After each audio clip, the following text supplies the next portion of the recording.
Assalamualaikum semua. Bersama saya lagi Faris Auto Recon ataupun Lepak Recon. Jadi pada tuan-tuan di luar sana yang sedang mencari Lexus RX 350 version L, iaitu version luxury, tuan-tuan boleh cari saya Faris.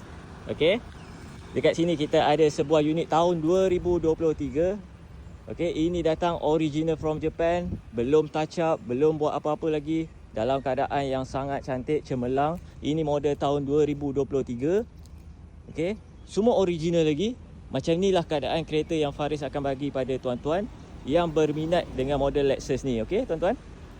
Jadi dalam pun dia sangat kemas tuan-tuan.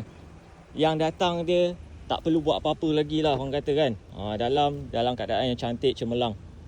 Okey, seat dia pun masih tegap lagi. Dia ada Alcantara dan juga sulaman dengan leather. Okey.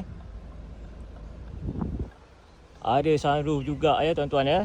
Belakang pun cantik, kemas. Kalau ada family anak 3 orang, ngam. Kalau lebih 3 orang tak muat. Standard lah. Kalau kenderaan 5 seater ni kan, cukup lah family 5 orang total.